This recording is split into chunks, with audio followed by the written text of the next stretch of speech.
Greetings and welcome to the World Numismatic News' Roosevelt dime varieties you should know. So I thought we should start off with a nice easy coin to spot that you could pick out of pocket change. That's of course if you're lucky enough to come across one, that is. The coin in question is the 2004 D Roosevelt dime. This is one of the enigmatic double ear variety coins, and the exact cause of the doubling is still the subject of some debate amongst numismatists, with some insisting that the coin is in fact a double die of some description, while others claim that the coin is the result of a tampered die instead. At any rate, there is a clear curved image overlapping the lower portion of Roosevelt's ear, starting from just above the earlobe and extending upwards into the hair. Despite the fact that this has been a known variety for a very long time, collector interest in the coin just doesn't quite seem to be there for some reason. Despite that though, the circulating coin could still easily fetch anywhere between $30 on the low end to $100+ for a good mint state graded coin.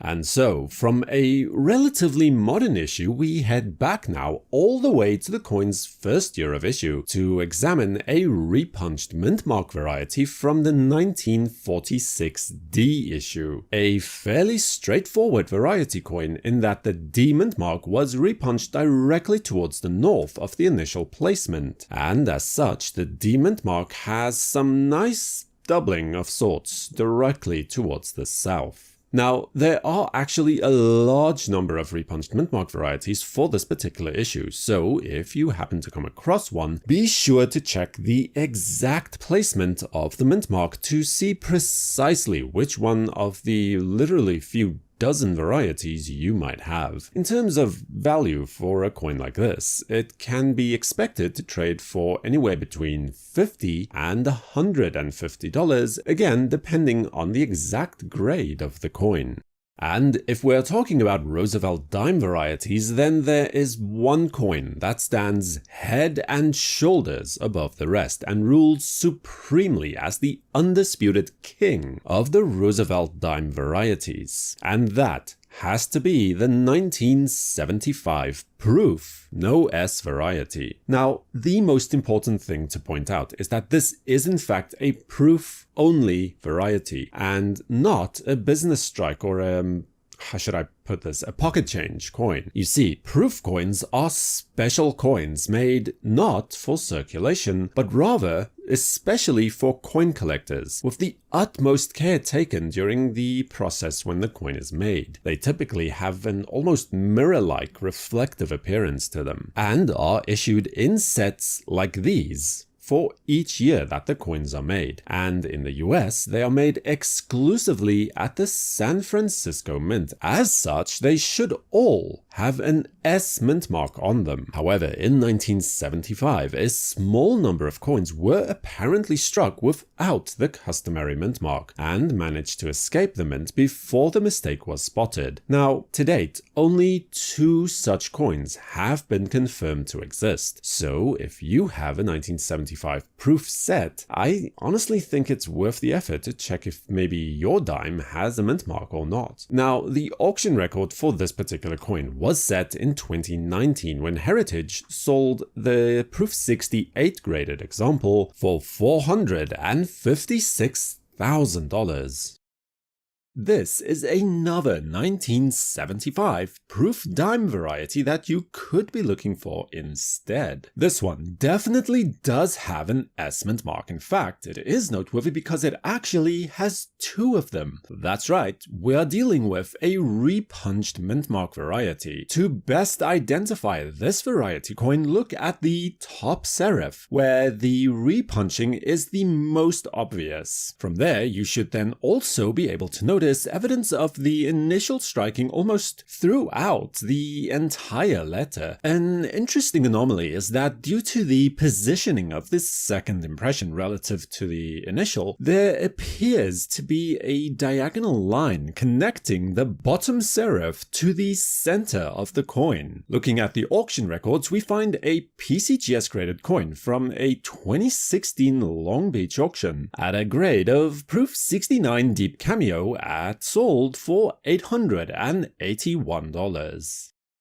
The earliest proof variety of any significant note for this particular series is likely the 1950 Double Die Reverse coin. Some moderate doubling as a result of Class 2 hub doubling can here be discovered on most of the words towards the right half of the coin, with doubling seen towards the rim of the coin on those elements. Most affected would be the word dime, where the E is noticeably doubled towards the rim. The right dot is also doubled in much the same manner. The best place to look, though, would be the letters of America, where the E, R, I, and C display the boldest doubling, again towards the rim, as with the other elements as well. Despite being a rather scarce coin, there is simply just not any real market demand for this coin, and as a result the value is relatively in line with the base coin, with only a very minimal premium, ranging from between $50 to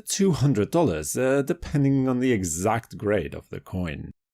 And now, let's look at a very well-known variety in the form of the 1960 Double Die Obverse Proof Dime. This is an example of Class 1 hub doubling, with extremely wide spread. The doubling is seen on all of the obverse lettering, as well as the date, with the rotation having taken place in a clockwise direction. Beginning on the date, there is obvious doubling almost uniformly towards the northeast. The initials of JS are nicely doubled as well, with almost complete separation in places. In God We Trust is doubled towards the southeast for the most part, and this effect is noticeably more dramatic as you move closer towards the rim of the coin. And then the letters of Liberty are also doubled very nicely, with the last few letters displaying this in particularly attractive fashion. During 2017, a coin like this was sold at auction in a PCGS slab with a grade of Proof 68 for $164.50. A Repunched Mintmark variety from 1969, a coin that can be found either in pocket change or in mint sets. This is the 1969 D over D Roosevelt dime. In this case, the first D Mintmark was placed completely out of position, entirely towards the northeast of the final position. You should be able to detect just the faintest of outlines of the lower half of the first D, with the point where the lower serif was making contact with the D Mintmark around the 2 o'clock position of the mark itself. In 2019, an example of this very variety coin that was sold in a PCGS slab with the grade of MS64 with a full bands designation for $399. 1947 represents a rich hunting ground for varieties when it comes to the Roosevelt dime, and one of the nicer coins, and certainly one of the easiest to spot, will have to be the first of 2 very clear over Mintmark varieties from this date. This is the 1947 S over D over Mintmark variety, where you can clearly see the remnants of the initial D Mintmark under the secondary S. Especially the very clear vertical bar of the D is seen connecting the lower serif of the S with the upper loop, and then towards the east of the lower loop you could also spot a portion of the lower rounding of that initial D as well. In 2019, an NGC graded MS67 example of this very variety coin was sold at auction for the very enticing price of $600. And then our next coin is another Repunched Mintmark, only this time it is the 1959 D over D variety. In this coin, the final placement was positioned directly south from the initial punching, with the uppermost section of the initial D still visible towards the north, including the complete upper serif as well as a portion of the northernmost section of the D, to the degree where full separation between the two letters is achieved. Auction results for this particular variety coin do tend to vary wildly, but in 2013, a stunning coin with blazing white fields in a PCGS slab and a grade of MS66, with a full bands designation to boot, was sold at auction for $836. One of the more dramatic Repunched Mintmark varieties for the series as a whole, and truth be known, exactly what happened or how things went so horribly awry is still the topic of some discussion ever since the coin's initial discovery in 1996. However, there is clear evidence of a misplaced mintmark towards the immediate left of the base of the torch, or that is, between the hilt of the torch and the initial mintmark at least, just below the lowermost bands of the torch. There you can see what looks to be the lower serif of an initial D mintmark. It doesn't help that so relatively few of these have been discovered in the interceding years, but in 2016 a coin was sold at auction in a PCGS slab with the grade of MS64 for $65.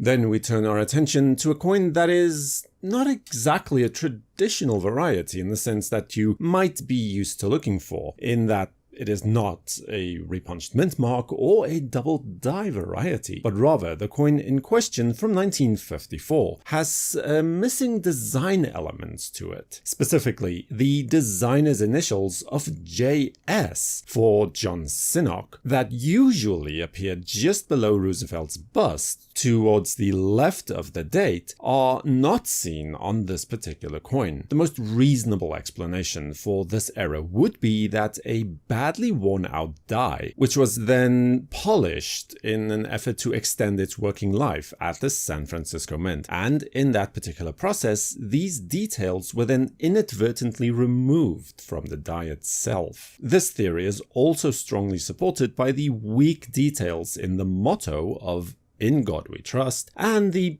general area around the neck and Roosevelt's mouth. In 2013, an example of this missing or no JS variety coin was sold at auction, graded by PCGS as MS65 for $209. And then we head back towards the coin's inaugural year for one of the many varieties that can be found for 1946. In this case, it is a Double Die Obverse coin, where the doubling is best expressed on the elements of the date, the motto, and the designer's initials. Look first towards the motto of the coin, "In God We Trust," where the best doubling is seen quite easily on the letters closest towards the rim of the coin, especially the "in" and the "We Trust" sections. From there, the designer's initials of JS should be doubled very strongly, with almost full separation of the letters having taken place. And then lastly, the date itself is also doubled, mostly in a general southwesterly direction, with the 4 and the 6 being affected in the strongest manner, again as they are closer towards the rim of the coin. One of these variety coins was sold at auction in 2019, graded by PCGS as MS63 with full bands, mind you, for $480. Subscribe to WNN and activate notifications with the bell icon so you'll know when new videos are released. For the World Numismatic News, I am Numisman saying thank you for watching, stay safe, keep collecting, and have a fantastic day.